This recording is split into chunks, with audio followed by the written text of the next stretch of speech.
দেশের মানচিত্র রক্ষায়, দেশের সম্পত্তি রক্ষায় কোনো ভিন্ন না, বাংলাদেশ ভারতের একটা বিব্রতের কারণ হয়ে থাকবে সব সময়। আপনাদের যে কোনো ডাকে আমরা সাড়া দিব, অস্ত্র হাতে তুলে নিতে প্রস্তুত রয়েছি, ট্রেনিং আপনারা দিবেন। এইটা একটা বার্তা ভারতের প্রতি যে আমাদের যা যা তারা দখল করে রেখেছে, চোখ রাঙানো আমরা অপেক্ষা করব না, কারণ বাংলাদেশের একটা অংশ ভারত দখল করে নেওয়ার চেষ্টা করছিল, সেখান থেকে বিজিবি সেটা রক্ষা করেছে।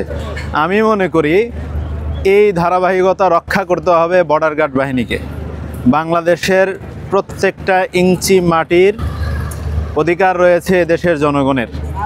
ভিন্ন কোনো দেশের যদি কোনো বর্ডার গার্ড বাহিনী আমাদের দেশের সীমান্ত অঞ্চল দিয়ে তারা দখল করে নেয়, যেমন তা এইগুলা রক্ষার দায়িত্ব বিজিবিকে দেওয়া হয়েছে, ঠিক তেমনইভাবে এই বিজিবিকে সংস্কার করে আবার পুনরায় বিডিআর রূপে ফেরত আনতে হবে।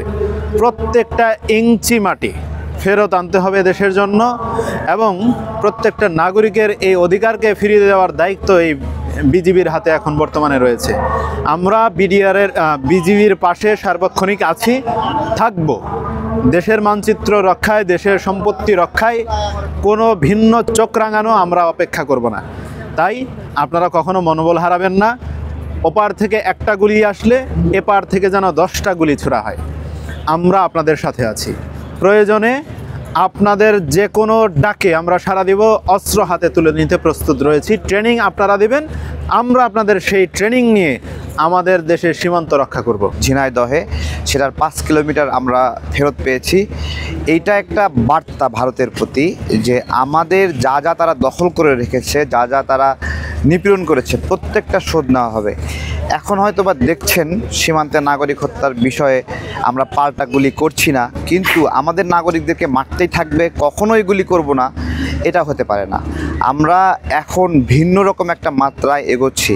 এবং আগে দেখেন সীমান্তে কাঁটাতার দেওয়ার বিষয়ে ভারত যখন ইচ্ছামতো কাঁটাতার দিচ্ছে, শেখ হাসিনার সরকারের পক্ষ থেকে কোনো ব্যবস্থা নেওয়া হয়নি, কিন্তু আজকে প্রত্যেকটা সময় যখনই তারা তৎপরতা দেখাচ্ছে যে এই কাঁটাতার দেবে, এই কাঁটাতারগুলো দেওয়ার ক্ষেত্রে তখনই আমাদের বিজিবি, আমাদের নাগরিকরা সবাই মিলে আমরা এটা প্রতিহত করছি।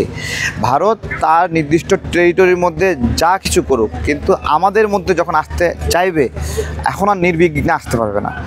এবং দেখেন সাধারণত আন্তর্জাতিক সীমার মধ্যে 300 মিটার হলো দুই দেশের কেউই, মানে এই দেশের 300 মিটার, ওই দেশের 300 মিটার, 600 মিটার নো ম্যানস মানে ল্যান্ড হিসেবে থাকবে।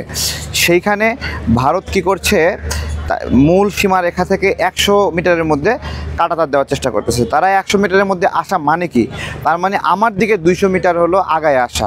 এটা তো আমরা মানতে পারি না, আমরা এটা করতে দিচ্ছি না। এবং আমরা এমন একটা পলিসি ডেভেলপ করছি, আমরা রাজনীতিবিদদের সাথে কথা বলছি, বিজিবির সাথে কথা বলছি, যে আমাদের সীমান্তে নির্দিষ্ট এলাকার মানুষদেরকে আমরা ওইভাবে প্রস্তুত করব যে তারা যে কোনো সংকটময় মুহূর্তে সশস্ত্র বাহিনীর পাশাপাশি লড়াই যেন করতে পারে, এবং তারা যেন নির্বিঘ্নে ভারতকে ছেড়ে না দেয়। এখন আর আগের মতো ভারত কমফোর্ট পাবে না। বাংলাদেশ ভারতের একটা বিব্রতের কারণ হয়ে থাকবে সব সময়।